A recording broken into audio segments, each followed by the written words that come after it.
নমস্কার, welcome to my channel. সোমাস aroma বিনজের পক্ষ থেকে আমি সোমা বলছি। আমার আজকের রেসিপি ভাপা দই। সামনেই আসছে জামাই ষষ্ঠী। ঘরে থাকা উপকরণ দিয়েই বানিয়ে ফেলতে পারবেন। বানানো খুবই সহজ আর খেতে খুবই ভালো হয়। আমার আজকের রেসিপি ভাপা দই যদি আপনাদের ভালো লেগে থাকে তাহলে অবশ্যই আমার চ্যানেল সাবস্ক্রাইব করে পাশে থাকার অনুরোধ রইল। তাহলে আসুন দেখে নেওয়া যাক আমার আজকের রেসিপি।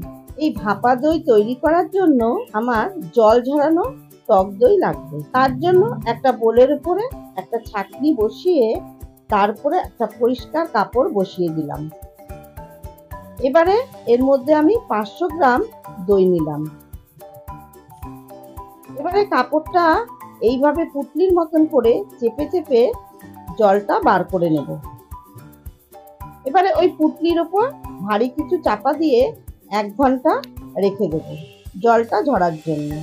1 ঘন্টা পর দেখুন জলটা সম্পূর্ণ ঝরে গেছে। এবারে একটা বোলের মধ্যে দইটা ঢেলে নেব। এবারে এই দইয়ের মধ্যে দিয়ে দিলাম 300 গ্রাম কনডেন্স মিল্ক।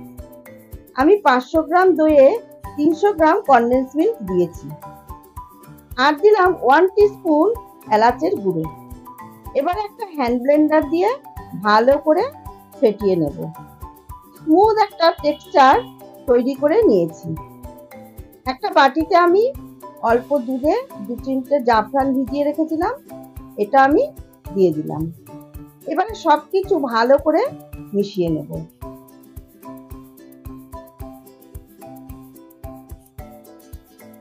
এবারে একটা অ্যালুমিনিয়ামের বাটি নিয়ে তার মধ্যে দিয়ে দিলাম 1 চামচ ঘি।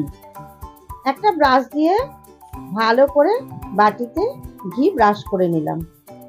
ঘি ব্রাশ করা হয়ে গেলে বাটিতে ফেটিয়ে নেওয়া দইটা সম্পূর্ণ ঢেলে দেব। স্প্যাচুলা দিয়ে সমান করে দেব। এবার বাটিটা একটু ড্যাপ করে নেব যাতে এয়ার বাবলস ক্রিয়েট না হয়ে যায়। অ্যালুমিনিয়াম ফয়েল পেপার দিয়ে বাটির মুখটা ভালো করে ঢেকে দিলাম। বাড়িতে যদি অ্যালুমিনিয়ামের ফয়েল না থাকে তাহলে একটা প্লেট দিয়েও ঢেকে দিতে পারেন।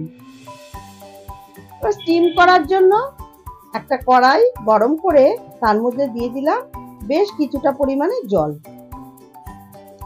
জলের উপরে একটা স্ট্যান্ড বসিয়ে তার উপরে দইয়ের বাটিটা বসিয়ে দিলাম। এবারে ঢাকনা দিয়ে লো টু মিডিয়াম ফ্লেমে 25 থেকে 30 মিনিটের জন্য ঢেকে দেব।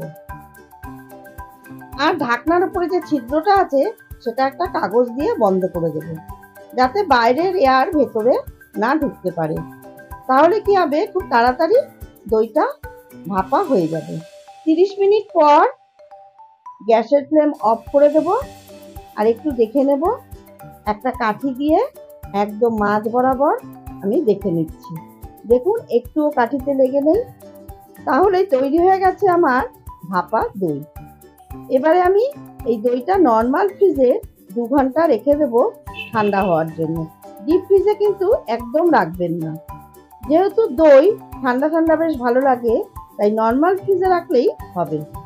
2 ঘন্টা পর একটা প্লেটে উল্টে দিয়ে আনমোল্ড করে নিলাম। ওপর দিয়ে আমন্ড আর পেস্তা কুচি ছড়িয়ে গার্নিশিং করে দেব।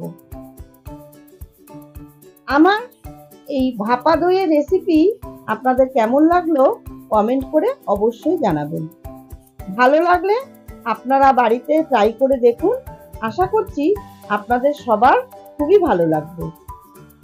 আমার এই সহজ পদ্ধতিতে বানানো ভাপা দইয়ের রেসিপি যদি আপনাদের ভালো লেগে থাকে তাহলে অবশ্যই লাইক, কমেন্ট ও শেয়ার করবেন।